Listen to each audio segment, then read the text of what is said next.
أعوذ بالله من الشيطان اللعين الرجيم. بسم الله الرحمن الرحيم.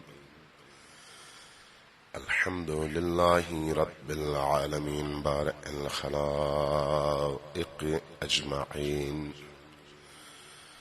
والصلاة والسلام على جميع الأنبياء والمرسلين، سيما من سمي في الآفاق بأحمد وفي الأرض بأبي القاسم محمد.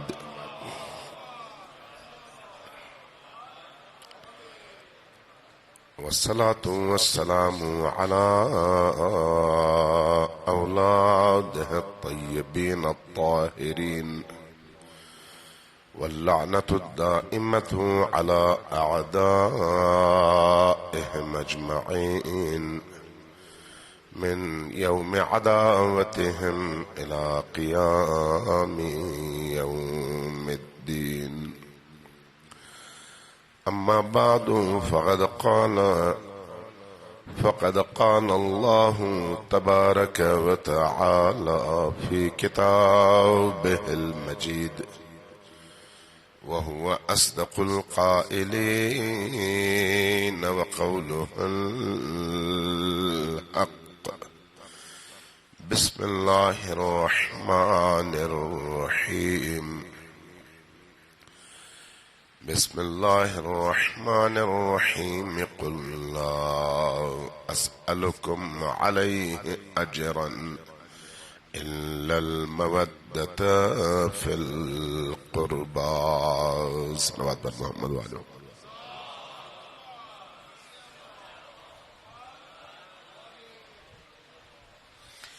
ایک دفعہ پھر ذرا اونچی آواز سے سب مل کر صلوات بھیجیں پر محمد وعلى.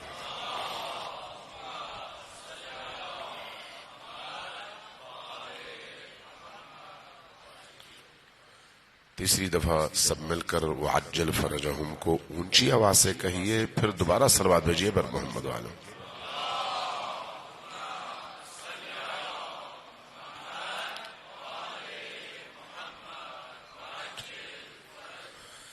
اللہ تبارک و تعالیٰ سے عاجزانہ دعا ہے کہ اللہ آپ سب کی اس عزاداری کو اور ان مجالس کو اپنی بارگاہ میں شرف قبولیت عطا فرمائے، اور جب تک آپ یہاں پر تشریف فرما ہوتے ہیں آپ کی اس نشست کو، آپ کے سننے کو، آپ کی توجہ کو اللہ اپنی بارگاہ میں تسبیح اور عبادت قرار دے.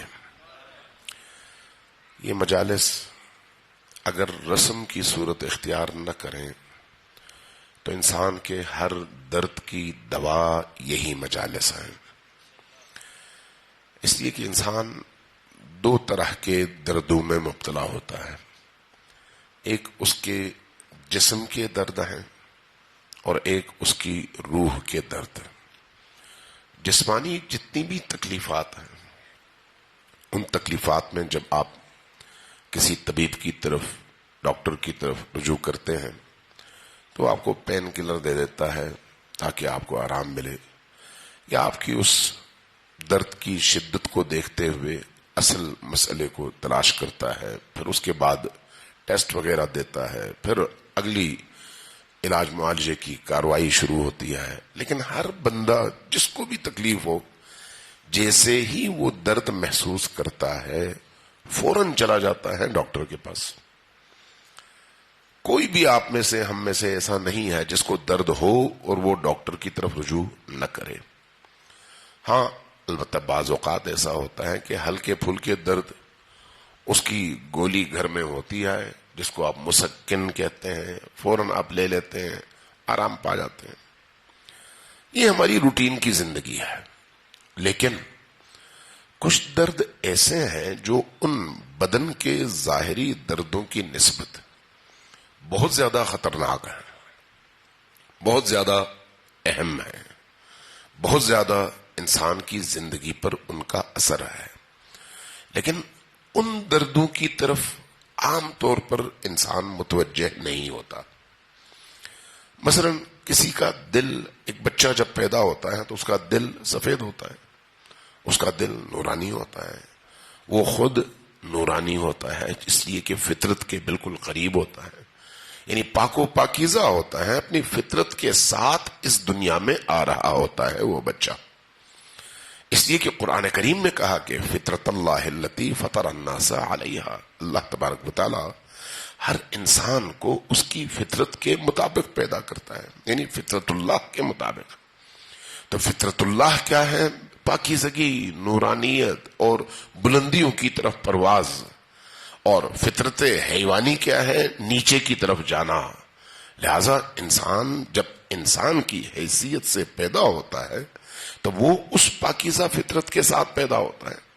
جب وہ اس پاکیزہ فطرت کے ساتھ پیدا ہوتا ہے، اب اگر اس کو ماحول وہ میسر ہو جو اس کی اس فطرت سلیم کی حفاظت کر سکے تو وہ بچہ کبھی بھی غلط کام کو پسند نہیں کرتا، برے کام کی طرف رغبت نہیں کرتا. بلکہ بعض اوقات مشاہدے میں یہ بات آئی ہے کہ بچہ بڑوں کی نسبت زیادہ ان برائیوں کے حوالے سے حساس ہوتا ہے، اور بچہ بڑوں کو سمجھا رہا ہوتا ہے کہ یہ تو بری بات تھی، اس لیے یہ کام آپ کیوں کر رہے ہیں. کیوں؟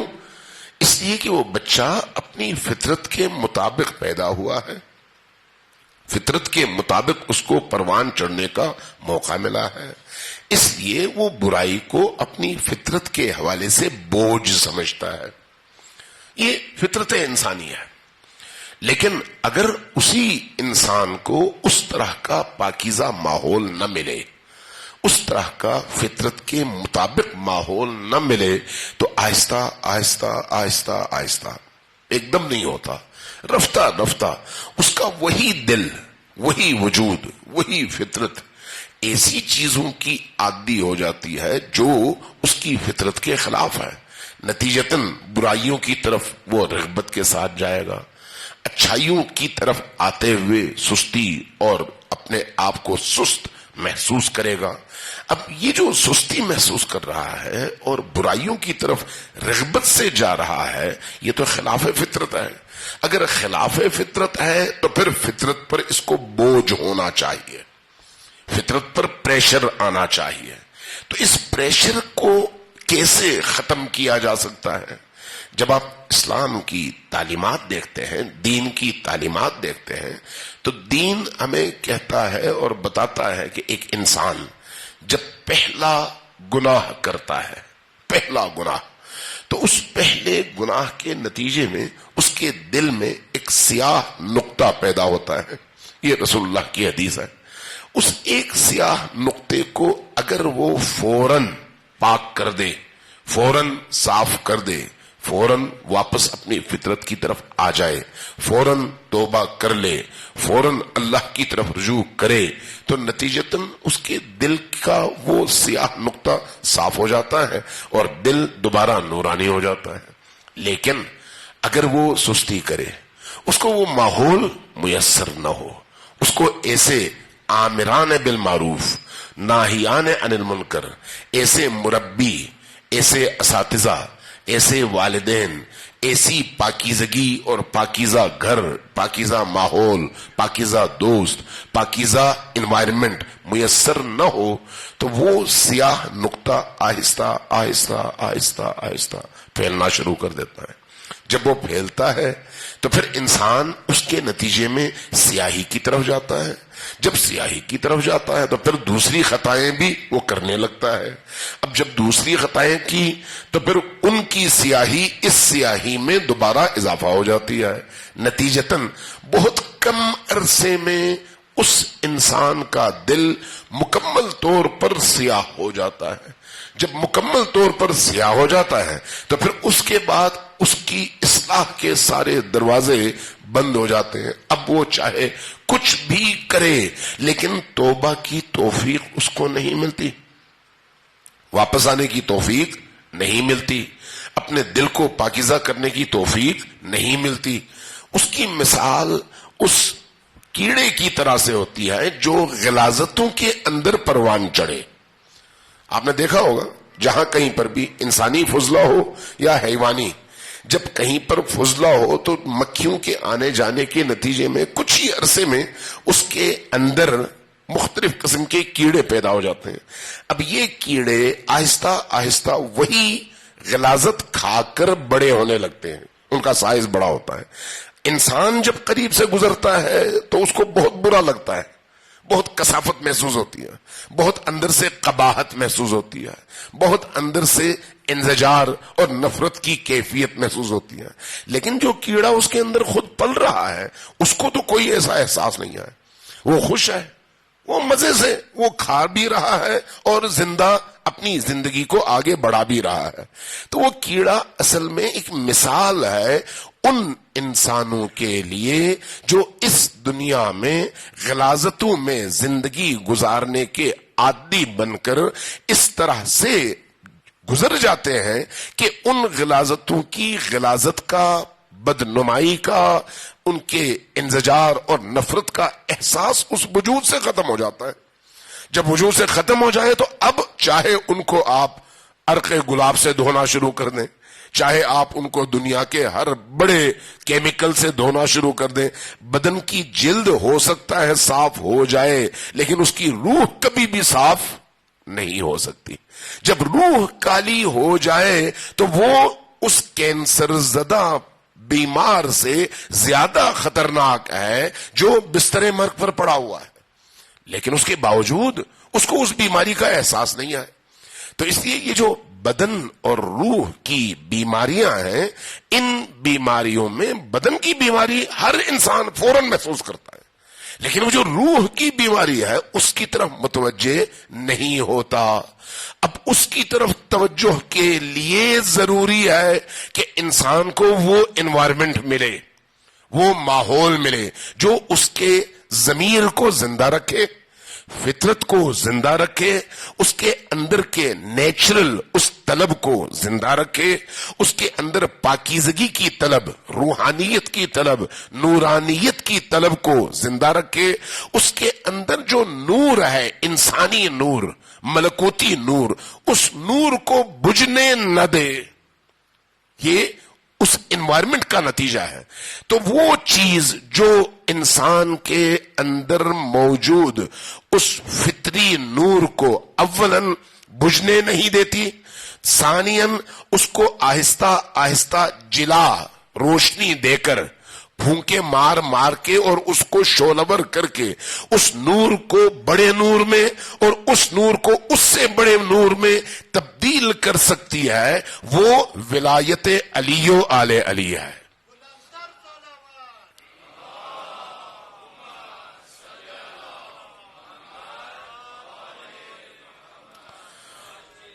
اور یہی ولایت آل علی، علی و آل علی، ان مجالس کا خاصہ ہے.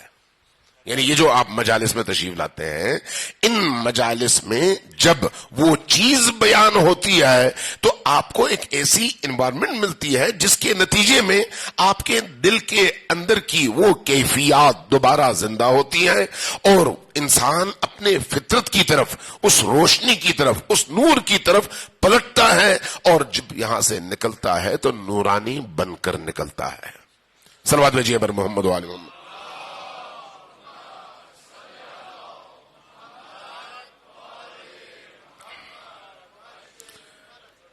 عزیزان گرامی، یہ یاد رکھیے کہ اللہ تبارک و تعالی ہمارا خالق ہے.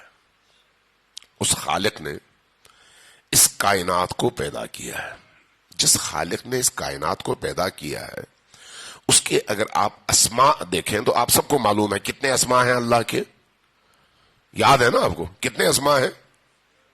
جی 99 اسماء معروف ہیں. اور اگر آپ دعائے جوشر کبیر میں دیکھیں تو وہ 1000 اسماء ہیں. ٹھیک، لیکن آپ یہ دیکھیں کہ جب اللہ کی وحی یعنی کتاب اللہ یعنی قرآن کی تلاوت کا آغاز ہوتا ہے تو آغاز میں آپ کیا پڑھتے ہیں؟ بسم اللہ الرحمن الرحیم. یہی پڑھتے ہیں نا، بسم اللہ الرحمن الرحیم. ذرا میرا ساتھ دیں تاکہ مجھے محسوس ہو کہ آپ سو نہیں رہے ہیں، جاگ رہے ہیں. صلوات بھیجیے میرے محمد و آل محمد.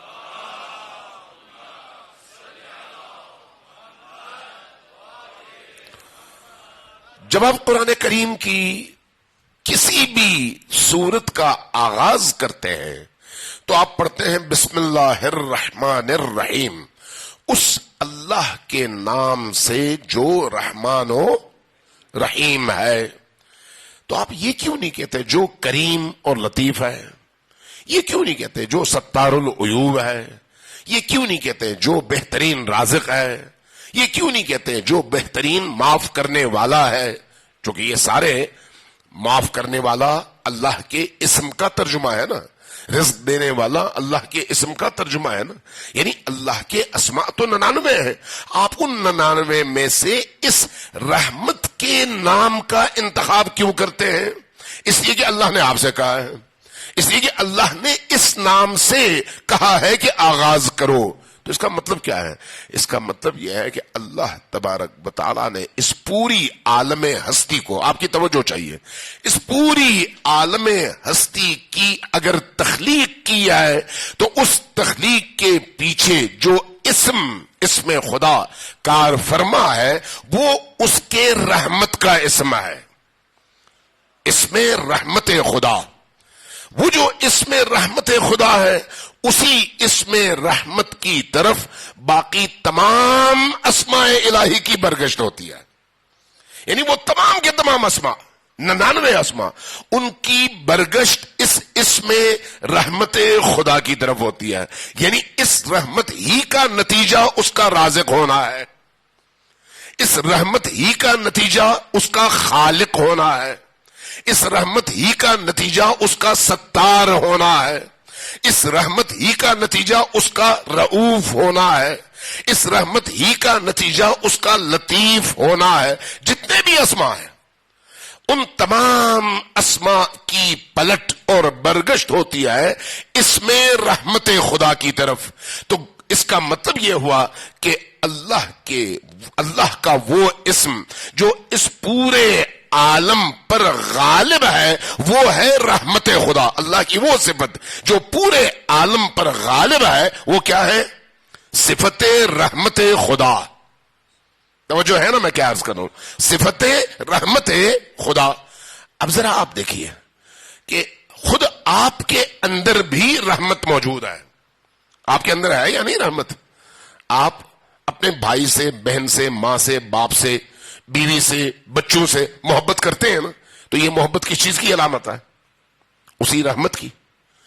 اسی رحمت کے نتیجے میں باپ اپنے بچے کو روزی فراہم کرتا ہے، اسی رحمت کے نتیجے میں باپ اپنے بچے کی حفاظت کرتا ہے، اسی رحمت کے نتیجے میں ماں اپنے بچے کو گیلی جگہ سونے نہیں دیتی، خود گیلی جگہ سو جاتی ہے لیکن بچے کو خوش جگہ سلاتی ہے. اسی رحمت کے نتیجے میں ماں خود جاگتی رہتی ہے لیکن بچے کو نیند دے کر سکون پہنچاتی ہے. وجہ کیا ہے؟ رحمت. یہ رحمت اس ماں میں کہاں سے آئی؟ اللہ کی دی ہوئی روزی ہے، اللہ کی رحمت کا ایک حصہ ہے. اس کا مطلب یہ ہے کہ اس کائنات میں کوئی بھی چیز رحمت خدا کے دائرے سے باہر نہیں ہے. ہر چیز رحمت خدا کی مرہون منت ہے. آپ اس کی آنکھ جھپکتے ہیں، ہاتھ اٹھاتے ہیں، پاؤں اٹھاتے ہیں، چلتے ہیں، کھاتے ہیں، پیتے ہیں، لوگوں سے ملتے ہیں، یہ آپ کے تمام اعمال کی برگشت اسی رحمت کی طرف ہے. اگر رحمت آپ کے اندر موجود نہ ہو تو آپ یہ سارے کام کر ہی نہیں سکتے. یہ سارے کام جو آپ توانائی رکھتے ہیں جس کی ایک انسان کی حیثیت سے، یہ اسی رحمت کا نتیجہ ہے جو اللہ نے آپ کے وجود میں ودیعت کر رکھا ہے، آپ کے وجود کے اندر چھپا کے رکھا ہوا ہے. اب ذرا کائنات کو دیکھیے، کیا یہ رحمت صرف اور صرف انسانوں کے حوالے سے ہے؟ نہیں، جانوروں میں بھی یہی رحمت ہے، پرندوں میں بھی یہی رحمت ہے، آبی مخلوقات میں بھی یہی رحمت ہے. اس لیے آپ جانوروں کو دیکھیں، پرندوں کو دیکھیں، آبی مخلوقات کو دیکھیں، دیگر مخلوقات کو دیکھیں، اگر آپ کو یہ نظر آتا ہے کہ وہ اپنے بچے کی جان بچانے کے لیے آخری حد تک وہ جانور بھی جاتے ہیں تو اس کا مطلب یہ ہے کہ ان کے اندر رحمت خدا کا ایک ذرہ ہے، اس لیے وہی کام کرتے ہیں. تو یہ جو رحمت خدا ہے، یہ رحمت خدا کہاں سے آیا؟ اللہ کی طرف سے. اللہ اگر رحیم ہے اور اس نے اس پورے عالم میں موجود تمام مخلوقات کے درمیان اس رحمت کو بانٹا ہے تو پھر وہ خود کتنا رحیم ہوگا اور کتنا رحمت کا سرچشمہ ہوگا. سوچ سکتے ہیں آپ؟ ہم سوچ سکتے ہیں من ایسے انسان. عام طور پر آپ نے سنا ہوگا بعض علماء کرام سے کہ کہتے ہیں کہ اللہ تبارک و تعالیٰ 70 ماؤں سے زیادہ رحمت کا سرچشمہ ہے اور رحم دل ہے. یہ کہا جاتا ہے نا، سنا ہوگا آپ نے. لیکن یہ بات کر کے وہ اللہ کی توہین کرتے ہیں، چونکہ اس طرح کی کوئی حدیث صحیح السند موجود نہیں ہے. اللہ اور 70 ماؤں کا کیا مقابلہ ہے؟ 7 ارب انسانوں کی رحمت کو آپ جمع کریں تو وہ رحمت بھی اللہ کی دی ہوئی ہے. یہ جو کھربوں مخلوقات ہیں، ان کھربوں مخلوقات کے اندر جو رحمت موجود ہے وہ بھی اللہ کی دی ہوئی ہے. تو اگر اللہ نے جو دی ہے وہ اتنی عظیم ہے تو پھر جو اپنے پاس رکھی ہے وہ کتنی عظیم ہوگی؟ 70 ماؤں کا کیا مقابلہ ہے؟ لہذا جب ہم اس حوالے سے روایات کو دیکھتے ہیں، احادیث کو دیکھتے ہیں، اور خصوصاً ان آیات کے ضمن میں جہاں پر آپ کو اللہ تبارک و تعالی اپنی رحمانیت اور رحیمیت کی بنیاد پر کسی کام کی دعوت دیتا ہے تو آپ محسوس کرتے ہیں کہ اس رحمت کو سمجھنے کی ضرورت ہے. صلوات بھیجیے بر محمد و آل محمد.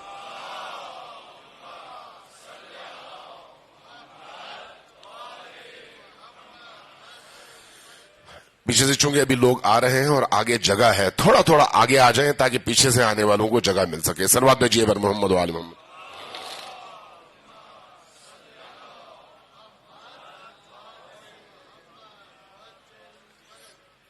ایک دفعہ پھر اونچی آواز سے صلوات بھیجیں بر محمد و آل محمد. اونچی آواز سے صلوات بھیجیں، اونچی آواز سے.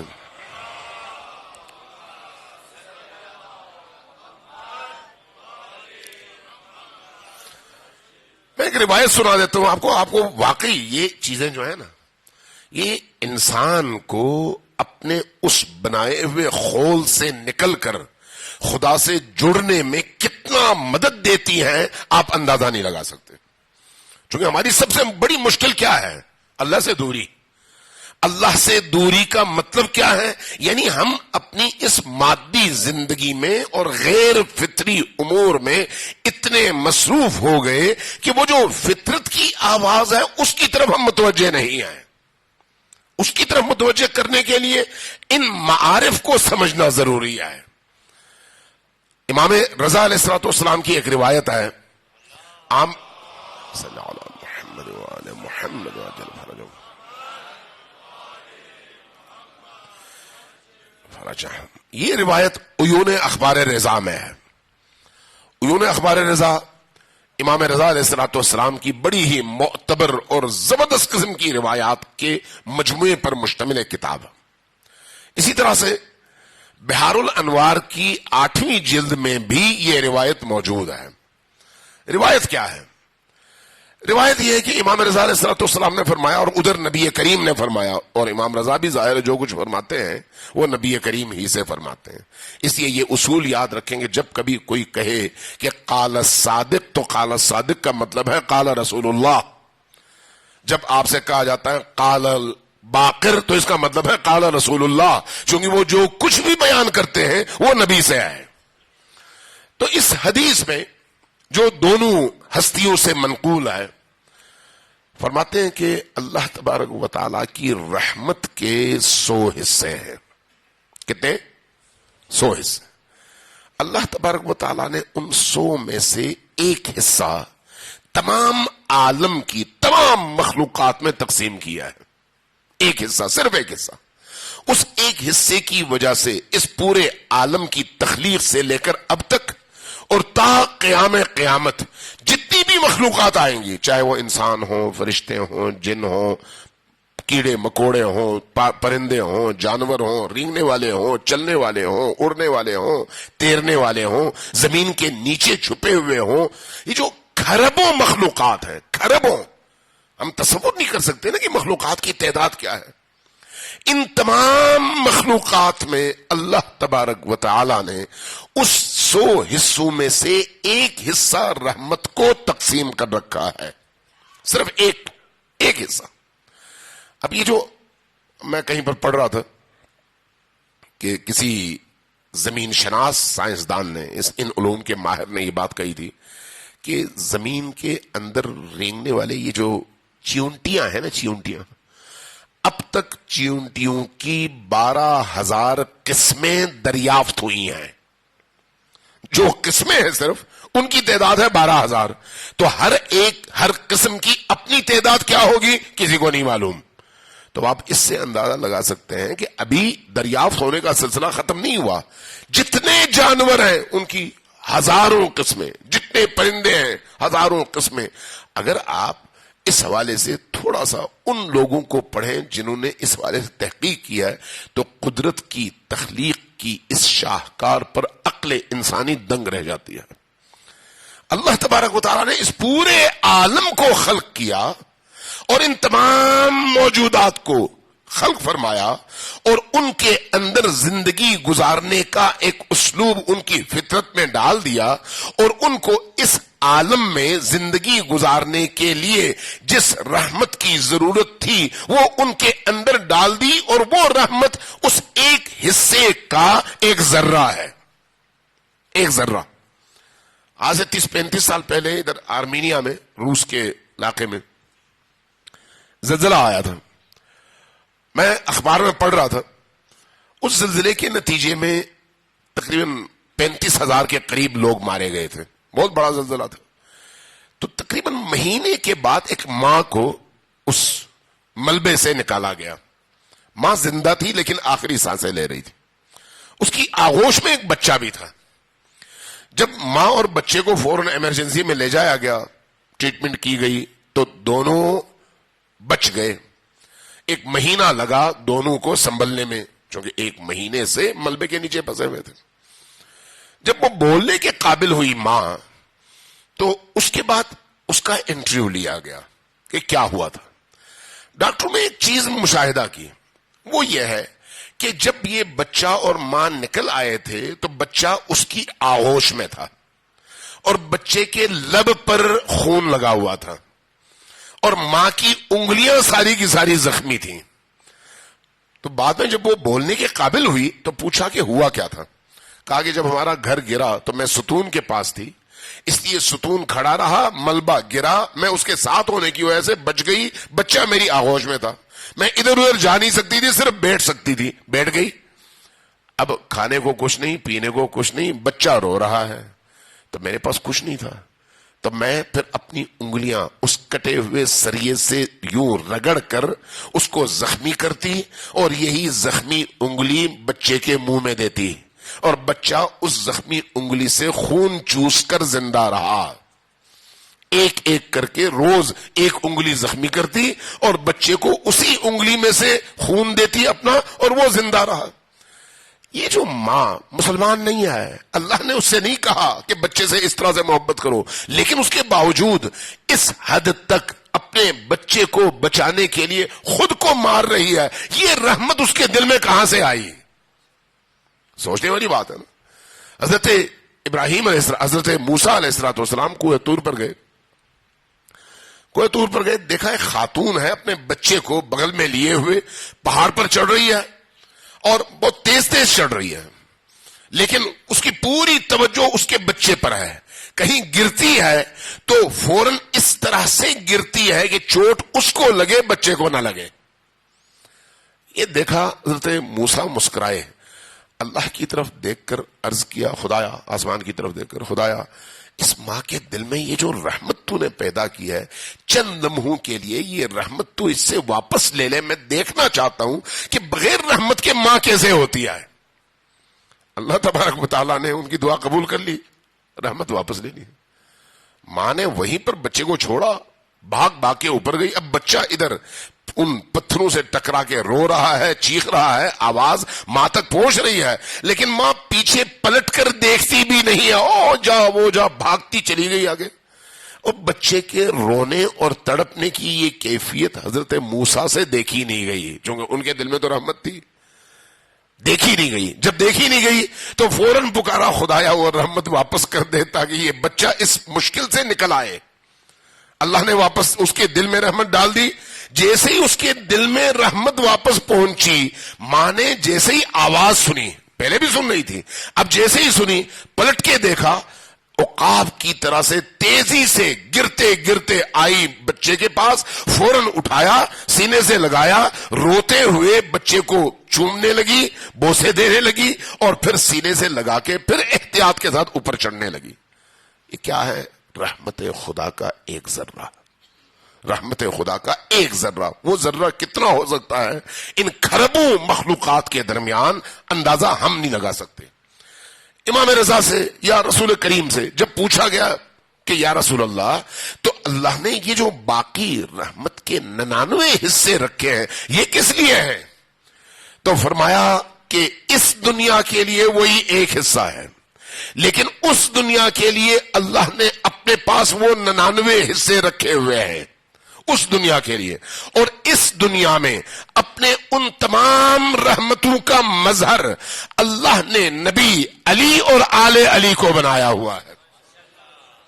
اب ذرا سوچئے، تصور کر سکتے ہیں کہ ایک ماں اس ذرے کی وجہ سے مرتی ہے، خود بچے کو بچاتی ہے، اللہ نے وہ 99 کے 99 پورے حصے کا مالک علی اور آل علی، نبی اور آل نبی کو بنایا ہوا ہے۔ تو اب ان ہستیوں کو اپنے لوگوں سے، چاہنے والوں سے، محبت کرنے والوں سے کتنی محبت ہونی چاہیے، تصور کر سکتے ہیں ہم۔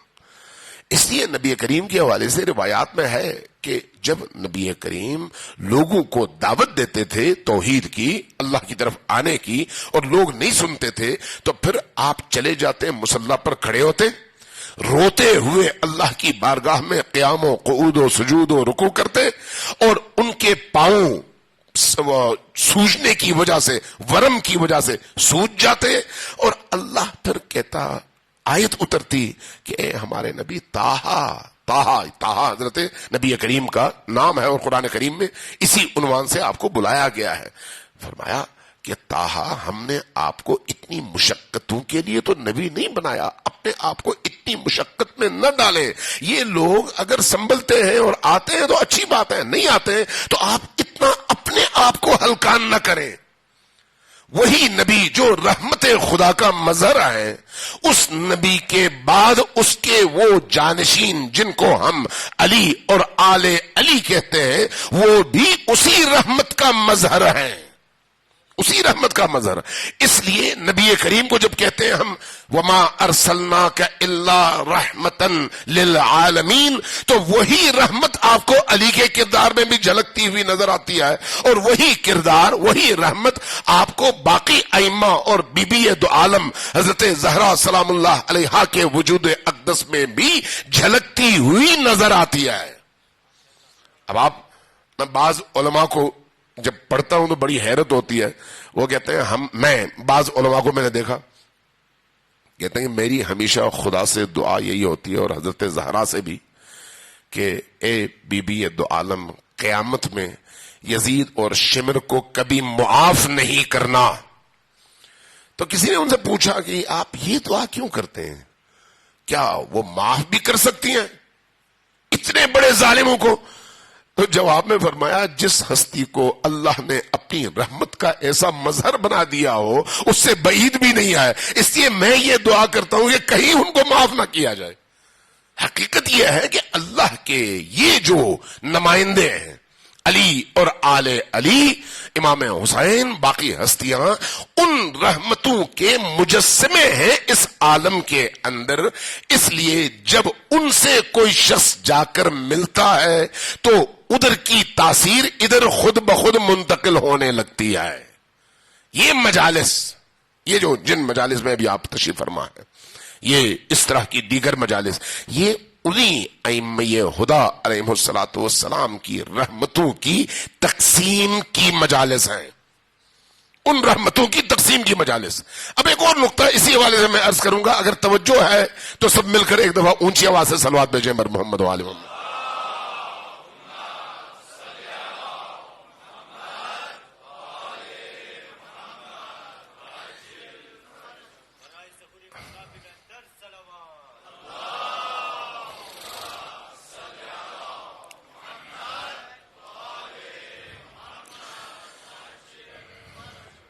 دیکھیے ائمہ ہدا علیہ الصلوۃ والسلام کی جو تعلیمات ہیں، یہ تعلیمات بڑی عجیب ہیں. معرفت جتنی بڑھے گی اتنا ہم حیرت زدہ ہوتے چلے جائیں گے. معرفت جتنی کم ہوگی ہماری حیثیت اسی حیوان کی طرح ہوگی جس میں ایک ہلکی سی معرفت ہے بس. جتنا ہم آگے بڑھتے چلے جائیں گے ذہن، دل، قلب، سوچ، ساری چیزوں میں وسعت آتی چلی جائے گی. اللہ تبارک و تعالیٰ بعض اوقات بعض لوگوں سے امتحان لیتا ہے، امتحان سب سے لیتا ہے، لیکن جو لوگ زیادہ پوٹینشل وائز مستعد ہوتے ہیں، ان کے اندر استعداد ہوتی ہے، ان کے اندر صلاحیت ہوتی ہے کہ امتحان میں بہتر نمبر میں کامیاب ہو سکیں، ان سے اللہ زیادہ امتحان لیتا ہے. اس لیے آپ دیکھتے ہیں کہ طول تاریخ میں بڑے بڑے نمرود گزرے، فرعون گزرے، ابو جہل گزرے، ابو لہب گزرے، یزید گزرے، باقی اس کے آبا اجداد اور اس طرح کے بڑے بڑے لوگ تاریخ میں گزرے. ان کے امتحانات آپ کو نظر نہیں آتے، لیکن ان کے مقابلے میں حضرت آدم سے لے کر حضرت خاتم تک جتنے بھی انبیاء آئے، ان تمام انبیاء کو کسی نہ کسی پہلو سے آپ کسی نہ کسی بڑے امتحان سے گزرتا ہوا دیکھتے ہیں. یہ امتحانات صرف نیکوں کے لیے کیوں ہیں، بروں کے لیے کیوں نہیں آئے؟ اس لیے کہ یہ امتحان اس انسان کی تربیت کا اور اس کی انسانی صلاحیتوں کو اجاگر کرنے کا ذریعہ ہے، تاکہ اس امتحان سے گزرنے کے بعد وہ جس مقام تک پہنچتا ہے وہ مقام اس قابل ہو کہ وہ اس مقام پر اللہ کی رحمتوں کو اپنے وجود میں سمیٹ سکے اور اس رحمت کے ذریعے سے بندگان خدا کی خدمت کر سکے. اللہ کی ان رحمتوں کو اپنے وجود میں سمو سکے، اس لیے ان سے امتحان لیا جاتا ہے. انبیاء اس لیے آپ دیکھتے ہیں کہ جتنے بھی بڑے بڑے انبیاء ہیں مختلف قسم کے امتحانات سے گزرے ہیں. حضرت ابراہیم کے امتحانات دیکھ لیں، حضرت نوح کے امتحانات دیکھ لیں، حضرت ایوب کے امتحانات دیکھ لیں، حضرت یونس کے امتحانات دیکھ لیں، حضرت یحییٰ کے امتحانات دیکھ لیں، خود حضرت موسیٰ کے امتحانات دیکھ لیں، حضرت یوسف کے امتحانات دیکھ لیں. کون سا ایسا نبی ہے جس سے امتحان نہیں لیا گیا؟ اور امتحان بھی ہماری طرح نہیں. ہمارے ہاں اگر کوئی شادی ہو جائے 5 سال بچہ نہ ہو تو پریشان ہو جاتے ہیں، کہتے 5 سال ہو گئے بچے نہیں ہو گئے، یہ بڑا امتحان ہے. حضرت ابراہیم کو اللہ نے 100 سال کی عمر میں حضرت اسماعیل عطا کیا ہے. کس عمر میں؟ 100 سال کی عمر میں. کتنا لمبا امتحان تھا سوچ سکتے ہیں. ہمیں اگر کوئی بندہ عام طور پر یہاں پر مجھے نہیں معلوم لیکن باقی علاقوں میں عام طور پر کسی کے خلاف کوئی ایف آئی آر کٹ جائے نا کہ بھئی فلان جگہ عزاداری کی وجہ سے، لاؤڈ سپیکر کی وجہ سے، یا عزاداری کی مجلس کے انعقاد کی وجہ سے فلان شخص کے خلاف ایف آئی آر کٹ گئی، تو لوگوں میں ایک ہڑپوں سی مچ جاتی ہے. او پتہ نہیں کتنی بڑی مصیبت آئی ہے، ایک ایف آئی آر کٹی ہے، بھئی کیا مصیبت آئی ہے، کون سی بڑی مصیبت ہے؟ جبکہ ہم جب ان اولیاء اللہ کو دیکھتے ہیں تو حضرت یوسف جیسے بہترین اور باکمال ترین نبی کو 20 سال تک امتحانات سے گزرنا پڑتا ہے. کتنا؟ 20 سال. 20 سال کوئی کم عرصہ ہے نہیں، مسلسل امتحانات. مجھے نہیں معلوم آج اتنا وقت ملے گا کہ میں اس پر گفتگو کر سکوں یا نہیں، میں صرف اشارتاً گزرتا ہوں. آپ دیکھیں جب حضرت موسیٰ کو، حضرت یوسف کو ان کے والد سے بھائیوں نے لیا اور ساتھ لے کے چلے تو اپنی دانش میں تو ان کو قتل کرنے کے لیے کنویں میں ڈالا ہے نا. یہیں سے ان کا امتحان شروع ہوا. 12-13 سال کا نوجوان بچہ، امتحان یہیں سے شروع ہو گیا. کنویں میں گر گئے اور اس کے بعد زاروں قطار اللہ سے راز و نیاز کر رہے ہیں. اور جب کنویں سے نکالا بھی تو غلام بن گئے. ایک نیا امتحان. غلام بن کر بھی ایک عرصے تک در بدر والدین سے، ماں سے، عزیز و اقارب سے، اپنے نبی والد سے دور اس چھوٹی سی عمر کا بچہ اور اجنبیوں کے درمیان اور غلامانہ فکر کے حامل لوگوں کے ہاتھ میں اور ان کی خدمت پر مامور امتحان نہیں آئے؟ اور کتنا بڑا امتحان ہے، یہاں تک کہ عزیز مصر کے دربار میں پہنچے، وہ بھی ایک امتحان ہے، ایک عرصہ وہاں پر گزارا، وہ بھی ایک امتحان ہے۔ جہاں مادی امتحانات کا سامنا کرنا پڑتا ہے، بھوک کا امتحان، محنت و مشقت کا امتحان، زخموں کا امتحان، مار کھانے کا امتحان اور خوف کا امتحان، وہیں پر خواہشات نفسانی کا امتحان بھی آئے، اور وہ امتحان ان امتحانات سے زیادہ بڑا ہے۔ حضرت یوسف جب اسی محل میں جہاں عزیز یوسف رہتا ہے، عزیز مصر رہتا ہے، جب وہاں پر رہے، اب آپ کی جوانی اپنے جوبن پر ہے، تو مصر کی خواتین اور خصوصاً زلیخا کی نظر میں اب یہ ایک ایسے ہیرو کے طور پر جس کی طرف وہ پرکشش انداز میں دیکھتی بھی ہے اور جانا بھی چاہتی ہے۔ اب قرآن اس واقعے کو جو بیان کرتا ہے 2 جملوں میں، کہتا ہے، یہ قرآن کریم کہتا ہے کہ حضرت زلیخا نے یوسف کو بلایا اپنے محل میں، دروازہ کھولا، یہ داخل ہوئے، دروازہ بند کیا، اندر گئے، دوسرے حال میں دروازہ کھولا، بند کیا، ان کو اندر لے گئی، اس سے اگلے حال میں گئے، کھولا دروازہ، ان کو اندر لے گئی، دروازہ بند کیا، یعنی تالا لگایا، قفل لگایا، چابیاں زلیخا کے ہاتھ میں، یہاں تک کہ تمام دروازے بند کرنے کے بعد جب پہنچی اپنے بیڈ روم میں، تو پھر اس کے بعد اپنے آپ کو یوسف کے سامنے پیش کر دیا۔ اب یہ سب سے بڑا امتحان ہے یوسف کا، باقی امتحانات ایک طرف، لیکن یہ سب سے بڑا امتحان ہے۔ اور اس امتحان میں اب اللہ یہاں پر کیا کہتا ہے؟ اللہ کہتا ہے وَغَلَّقَتِ الْأَبْوَابِ وَقَالَتْ حَيْتَ لَكَ، تمام دروازے یکے بعد دیگرے بند کرتی گئی، اور جب سارے دروازے بند کر لیے تو اس کے بعد یوسف کی طرف رخ کیا اور کہا، اے یوسف میں تیار ہوں، آؤ میری خواہش پوری کرو۔ حضرت یوسف کا کیا حال ہونا چاہیے؟ اتنا بڑا امتحان ہے، اتنا بڑا امتحان، اللہ کے نبی ہیں، اتنا بڑا امتحان ہے۔ حضرت یوسف کے جو جملے قرآن کریم نقل کرتا ہے، وما ابرئ نفسی ان النفس لامارۃ بالسوء، میں اپنے نفس کو بری الذمہ نہیں سمجھتا، اگر ایک لمحے کے لیے اللہ کی توجہ نہ ہو، اللہ مجھے سنبھالے نہیں، تو یہ نفس مجھے بھی دھوکہ دے دے گا۔ اس لیے رخ کدھر کرتے ہیں؟ اللہ کی طرف۔ وما ابرئ نفسی ان النفس لامارۃ بالسوء، اپنے رب کی طرف رخ کرتے ہیں۔ کون؟ حضرت یوسف۔ جب اللہ کی طرف رخ کرتے ہیں تو پیٹھ کس کی طرف ہوئی؟ زلیخا کی طرف۔ یہ جو اللہ کی طرف رخ کیا، زلیخا کی طرف پشت کی، اور بند دروازوں کی طرف بھاگے، دروازہ بند ہے پتہ ہے، تالا لگا ہوا ہے پتہ ہے، چابی نہیں ہے پتہ ہے، لیکن اس بند دروازے کی طرف جاتے ہیں اور اس یقین کے ساتھ جاتے ہیں کہ میں اللہ کی طرف سفر کر رہا ہوں، اور پیچھے سے زلیخا ہاتھ مارتی ہے، قمیض پھٹ جاتی ہے، ایک حصہ زلیخا کے ہاتھ میں آتا ہے، اور یہی حصہ یوسف کی بے گناہی کا گواہ بن جاتا ہے، اور یوسف اس بند دروازے کی طرف جاتے ہیں، اور قرآن یہاں پر کہتا ہے کہ پھر کیا ہوا؟ اچانک سامنے دیکھا یوسف نے بھی اور زلیخا نے بھی کہ عزیز مصر کھڑا ہے۔ تو یہ سامنے ان بند دروازوں سے عزیز مصر اندر آیا تھا، یا یوسف آگے آگے زلیخا پیچھے پیچھے؟ یہ لوگ اس محل کے ان تمام کمروں سے باہر نکلے تھے، ظاہر ہے یہ لوگ باہر نکلے تھے۔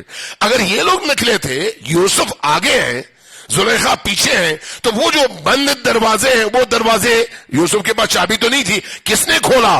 اس رب نے جس کی طرف یوسف نے رخ کیا۔ دیکھیں چابی نہیں ہے، لیکن جب انسان مصیبتوں میں، امتحانات میں، ابتلاءات میں، آزمائشوں میں اپنے رب کی طرف رخ کرتا ہے تو اللہ تمام دروازے کھول دیتا ہے اور اس کو نجات دے دیتا ہے۔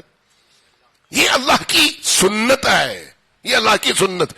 اب جب یہ ان تمام امتحانات سے یوسف کامیاب ہوئے تو پھر جیل میں اتنے عرصے 7 سال، اور جب وہاں سے نکل آئے تو پھر جس مقام تک اللہ نے یوسف کو پہنچایا وہ عجیب ہے۔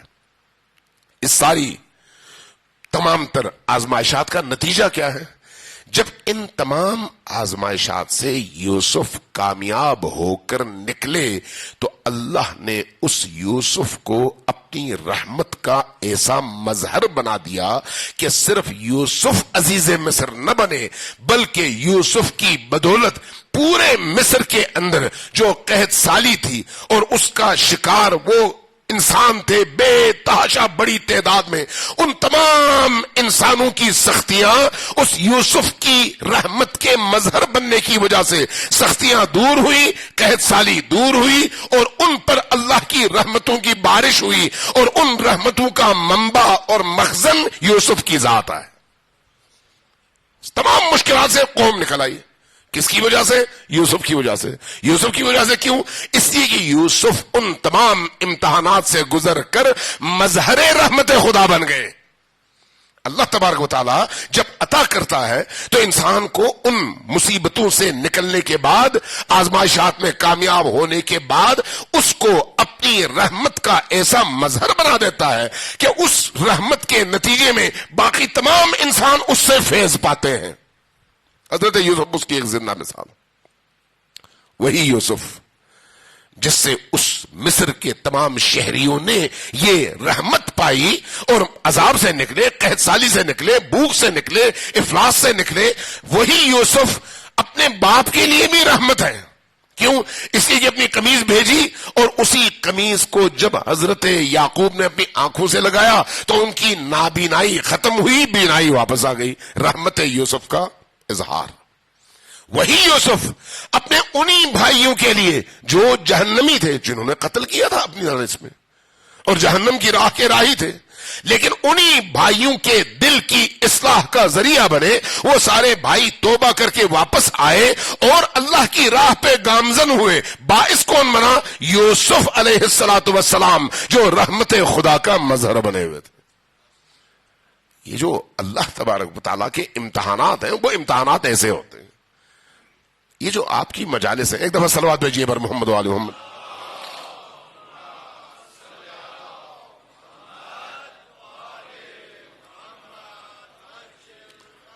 یہ مجالس حسین ابن علی کی مجالس ہیں۔ ان مجالس کا مطلب کیا ہے؟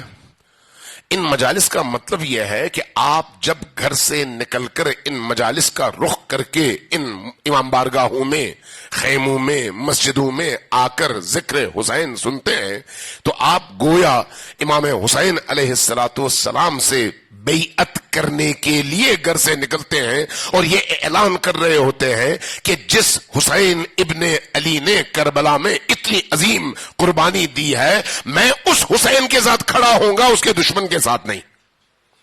یہ آپ اس عقیدے کے اظہار اور بیعت کے اعلان کے لیے آتے ہیں۔ اس لیے بعض عرفاء، بعض صوفیہ، بعض بزرگان دین ان مجالس کو کہتے ہیں یہ خیمہ حسین ہے۔ جو خیمہ حسین میں آتا ہے رحمت حسین میں داخل ہوتا ہے۔ رحمت حسین کا کیا مطلب ہے؟ بعض بزرگ لکھتے ہیں، کہتے ہیں کہ بھئی رحمت حسین کا مطلب یہ ہے کہ تمام انبیاء میں، تمام اولیاء میں کوئی ہستی اس عالم ہستی میں حسین ابن علی جیسا ایسا نہیں گزرا جس پر وہ مصیبتیں آئی ہو جو حسین ابن علی پر آئی ہیں۔ اللہ تبارک و تعالیٰ نے جن امتحانات سے حسین ابن علی کو گزارا، ان امتحانات سے نہ کوئی نبی گزرا نہ کوئی وصی گزرا۔ جب اتنے سارے امتحانات سے حسین ابن علی گزرے تو اس کے بعد جب حسین ابن علی نے سجدہ آخر میں زمین پر اپنی پیشانی رکھی تو ان امتحانات کے آخری سٹیج پر کیا کہا اللہ کی بارگاہ میں؟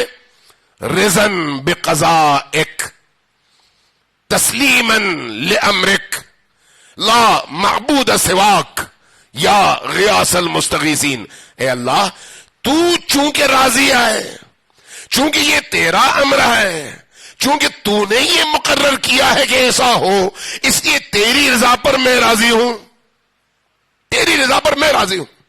جب میں تیری رضا پر راضی ہوں کیوں ہوں؟ اس لیے کہ تیرے علاوہ کوئی معبود نہیں ہے، تو میرا معبود ہے.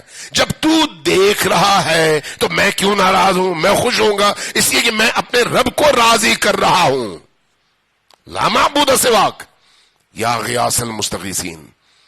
یہ جو بندگی اور بندگی کی معراج ہے حسین ابن علی نے کربلا میں اپنے آخری سجدے میں جس کا اظہار کیا اور اس کے بعد سر کٹایا، تو اللہ تبارک و تعالیٰ نے اس حسین ابن علی کو مقام کون سا دیا؟ کون سا مقام دیا؟ وہ مقام جس کو کہتے ہیں کہ باب رحمت اللہ الواسعہ، اللہ کی اس وسیع رحمت کا وہ دروازہ جس کو حسین ابن علی کہتے ہیں. یعنی اگر انسان اللہ تک پہنچنا چاہے تو اس کا سب سے وسیع، سب سے مؤثر اور سب سے زیادہ قیمتی دروازہ حسین ابن علی کا دروازہ ہے. لہذا جب کوئی شخص حسین ابن علی کی مجلس میں آتا ہے، جب کوئی شخص حسین ابن علی کے ذکر میں آتا ہے، جب کوئی شخص حسین ابن علی کی بارگاہ میں ایک سلام کرتا ہے، جب کوئی شخص حسین ابن علی کا ذکر سننے کے لیے کسی محفل میں آتا ہے، تو اس کے ثواب، اس کی فضیلتیں، اس کی کرامات، اس کے مقامات احادیث میں اتنی بھری ہوئی ہیں کہ انسان کی عقل ششتر رہ جائے. کل اگر موقع ملا، چونکہ ختم ہو گیا ٹائم، تو میں اس پر ہو سکتا ہے تھوڑی بہت مزید آپ کی خدمت میں کچھ عرائض پیش کروں. تو اللہ تبارک و تعالیٰ نے حسین ابن علی کو اپنی اس وسیع رحمت کا ایسا دروازہ بنا دیا ہے کہ اب قیامت تک جو بھی انسان اللہ تک پہنچنا چاہے، اللہ کی رحمتوں کا حصول چاہے، اپنی سختیوں سے نکلنا چاہے اور اپنے وجود کو نورانی کرنا چاہے، اللہ کی عبودیت کی لذت پانا چاہے، اپنے دل کی تاریکیوں کو ختم کرنا چاہے، نور میں تبدیل ہونا چاہے، تو ایک ہی دروازہ ہے جس کو حسین ابن علی کا دروازہ کہتے ہیں. صلوات بھیجیں امیر محمد و آل محمد.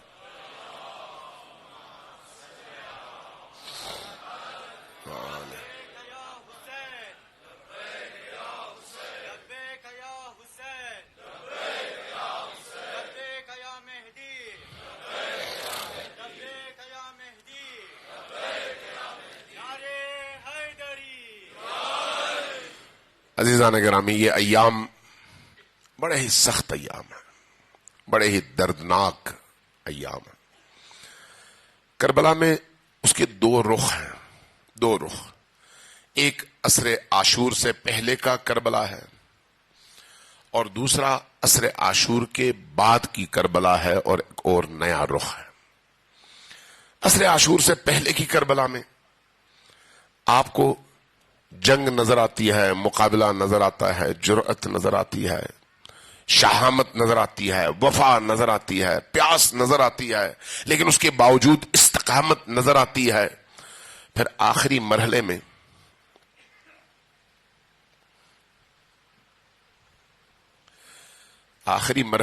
آپ کو کٹے ہوئے سر نظر آتے ہیں. آخری مرحلے میں آپ کو وہ بدن نظر آتے ہیں جن پر گھوڑے دوڑا دیے گئے. آخری مرحلے میں آپ کو وہ میدان نظر آتا ہے جہاں پر ان بدنوں کے اوپر سروں کو چھروں سے اور خنجروں سے کاٹا گیا. یہ ایک رخ ہے. اور دوسرا رخ وہ ہے جس میں اب حسین نہیں ہے، اب عباس نہیں ہے، اب علی اکبر نہیں ہے، حبیب ابن مظاہر نہیں ہے. اب کون ہے؟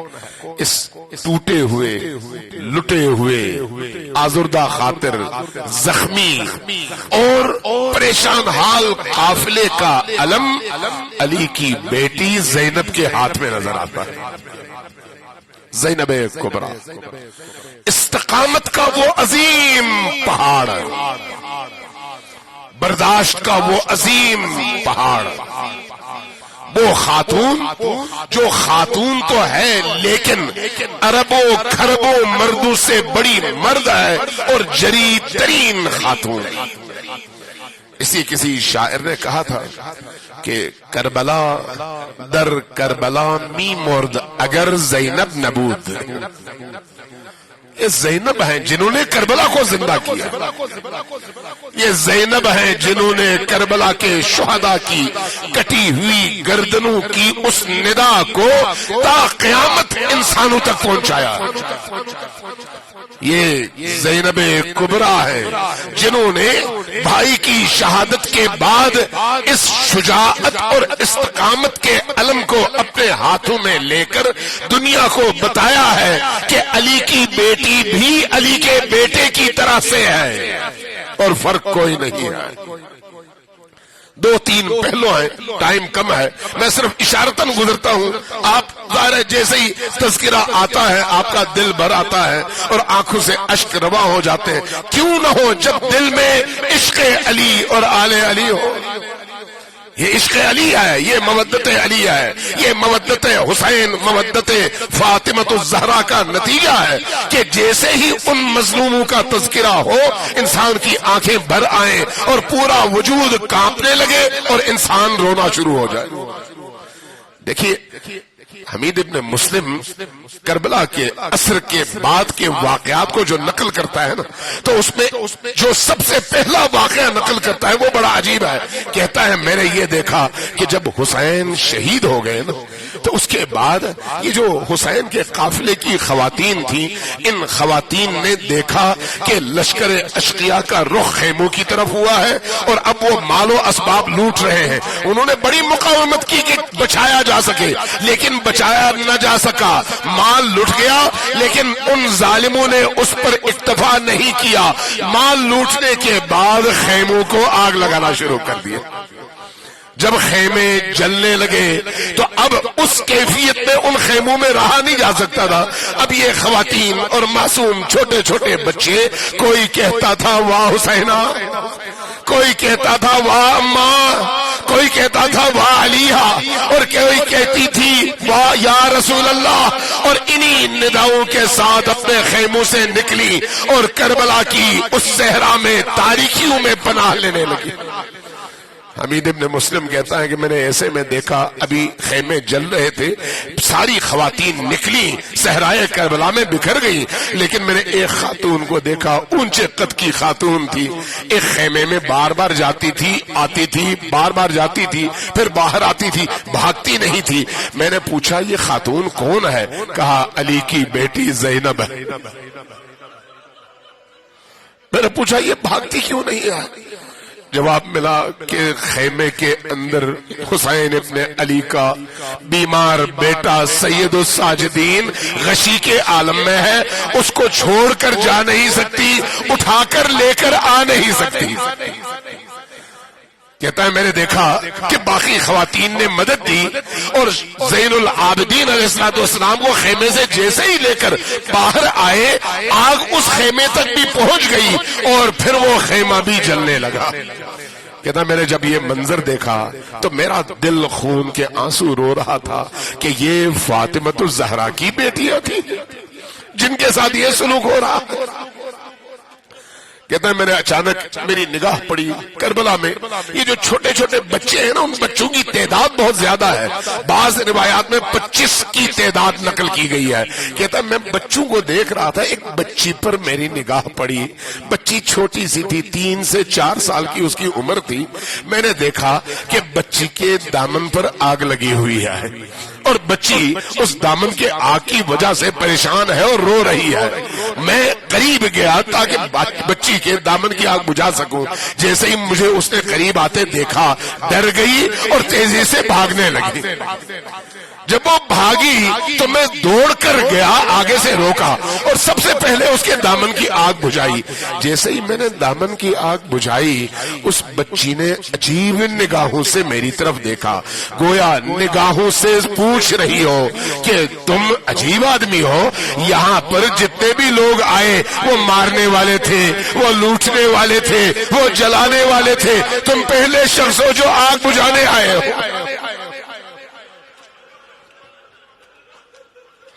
میں نے جب یہ سوال اس کی آنکھوں میں دیکھا تو میں نے کہا بیٹی یہ تمہاری عمر میں دیکھ رہا ہوں، چھوٹی سی بچی ہو 3 سے 4 سال کی، تمہارا سر، تمہارا بدن، تمہارے کندھے زخمی ہیں، تمہارے کان کی لو پھٹی ہوئی ہے، تمہارے رخسار سیاہ ہے، تم پر اتنا ظلم کس نے کیا، تمہارا بدن زخمی کیوں ہوا؟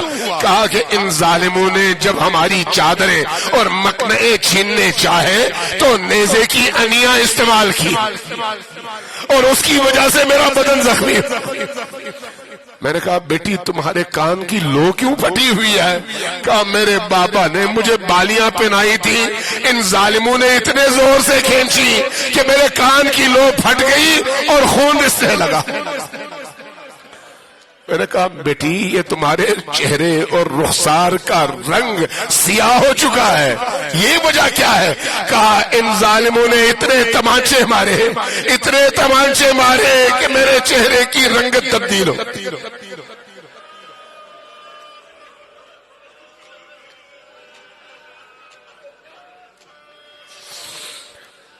حبیب ابن مسلم کہتا ہے کہ جب میں نے یہ باتیں سنی تو میرا کلیجہ منہ کو آنے لگا، میں پریشان ہوا۔ میں نے کہا بیٹی بتاؤ تم اتنی زیادہ رنجیدہ ہو کون؟ تم کون ہو؟ کہا تم نے مجھے نہیں پہچانا، میں حسین ابن علی کی بیٹی ہوں۔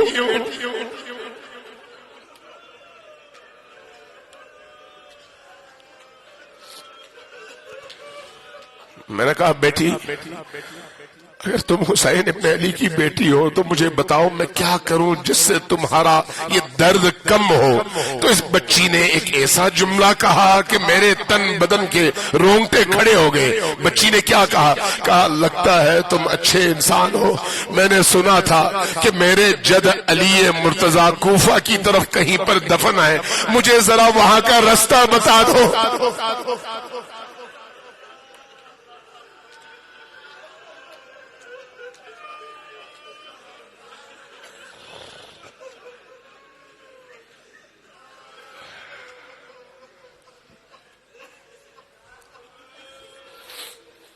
انا للہ وانا الیہ راجعون وسيعلم الذين ظلموا اي منقلب ينقلبون۔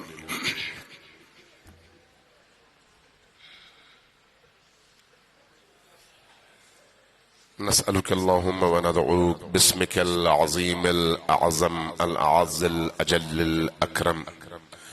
سب مل کر اونچی آواز سے اپنے رب کو 10 بار پکاریے۔ اللہ ان مجالس میں جہاں پر حسین ابن علی پر گریہ ہو دعاؤں کو ہر صورت میں قبول فرماتا ہے، ہر صورت میں قبول کرتا ہے، اس لیے آمین کی آوازیں بھی اونچی رکھیں اور اللہ سے دعا میں بھی سب شریک ہوں۔ سب مل کر 10 مرتبہ اللہ کو پکاریں، یا اللہ یا اللہ یا اللہ یا اللہ یا اللہ یا اللہ یا اللہ یا اللہ یا اللہ یا اللہ یا رحمان یا رحیم یا مقلب القلوب ثبت قلوبنا علی دینک۔ خدایا ہماری اس قلیل عزاداری کو اپنی عظیم بارگاہ میں شرف قبولیت عطا فرما۔ بارلاہا ہمارے قلوب کو پاکیزہ فرما، بارلاہا ہمارے دلوں کو نورانی فرما، بارلاہا حسین ابن علی اور زینب کبریٰ کو ہم سے راضی فرما، بارلاہا ہمیں ہمیشہ کربلا والوں کی راہ پر چلنے کی توفیق عطا فرما۔ بارلاہا ہمارے جوانوں کو، ہمارے بھائیوں کو، ہماری بیٹیوں اور بہنوں کو شرافت، عزت اور عفت کی دولت سے مالا مال فرما۔ بارلاہا تمام گناہوں سے ہم سب کو پاک فرما، ہمیں توبہ نصوح کی توفیق عطا فرما۔ بارلاہا جب تک ہم جیتے ہیں امام زمان کے ظہور کی راہیں ہموار کرنے کی توفیق عطا فرما۔ بارلاہا مکتب علی اور پیغام علی کو ہمیشہ سربلند رکھنے کی ہمیں توفیق عطا فرما۔ بارلاہا دشمنوں کے تمام تیروں کا رخ تیرے علی اور اس کے مکتب کی طرف ہے۔ خدایا ہمارے سینوں کو ان تیروں کے لیے تیار اور ہمیں بھی اس راہ میں ہر قربانی کی توفیق عطا فرما۔